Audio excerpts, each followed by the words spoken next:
how can I grow more in my business? How could I enjoy it more? How can I make it more fun? By asking these questions, you're eliciting those emotions and you're associating them to the process of building your business. It's no different than Ivan Pavlov, conditioning a dog that every time he rings a bell, the dog salivates because he constantly conditioned that dog to react in that way. So it's the same thing with your business, to enjoy the process. So the master goes deep, the dabbler stays at the surface. The dabbler's looking for what's easy. The master's willing to do what's hard and difficult. And there's actually a great benefit in doing what's hard and difficult because there's a higher barrier of entry, right? You don't want your business to be easy. You don't want the journey and the process to be easy because if it was easy, then anybody can come in and compete with you, right? But if it's a hard journey and you do what it takes and you build that success, not that many people can do what you did because they're not willing to go through that process.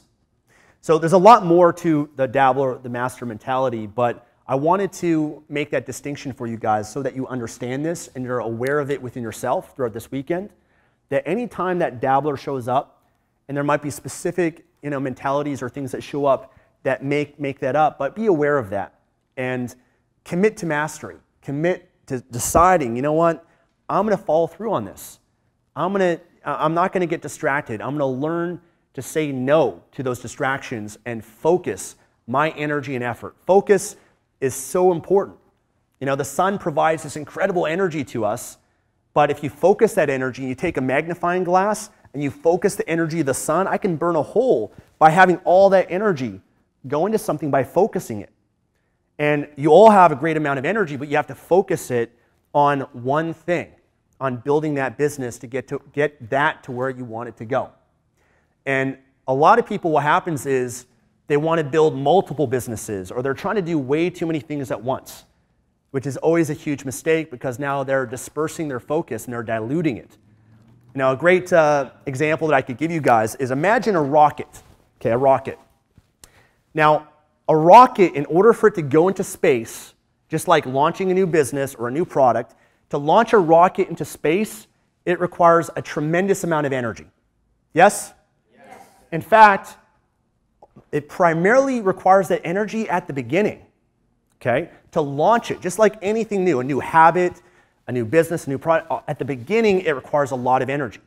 In fact, for a rocket to launch and get outside of Earth's atmosphere, it's fighting the gravitational pull, and it's going to require 80% of its fuel.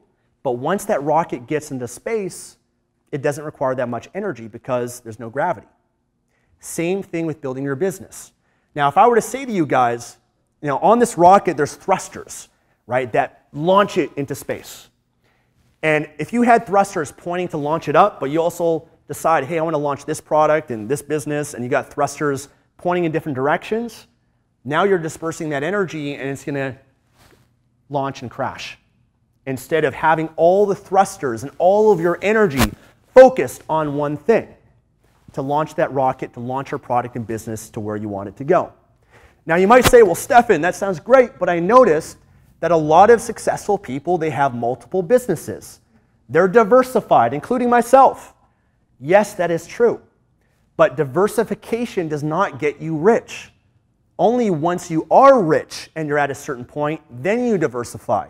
Then you launch multiple businesses. Once your first business, your first product doesn't require as much energy because you've launched it, now you can work on the second or the third and you can branch out. Does that make sense? Yes. So you have to be aware of focus. And even though, trust me, I get opportunities all the time. Every single day, people are, hey, Stefan, I've got this great product. Here's a great affiliate offer. I'd love for you to promote it. I know I can make a ton of money doing that. But I know if I say yes to that, there's an opportunity cost that is going to take away from something else I'm doing, and it's going to distract me, and I'm going to put less focus on what I'm currently working on, and it's going to, I'm setting myself up for failure. So I have to say, yes, I'd love to do this, but just not right now. That you can launch that second business or that third business if you want, the other product, but do it later. Do it once you've launched one rocket into space, and don't try to launch 2 rockets at the same time, because it's a lot of work to launch one business. Become successful with one. Make money first, get yourself to that point, and then and then branch off to the second, to the third, and be smart about it. Be strategic about how you're building your business. Okay?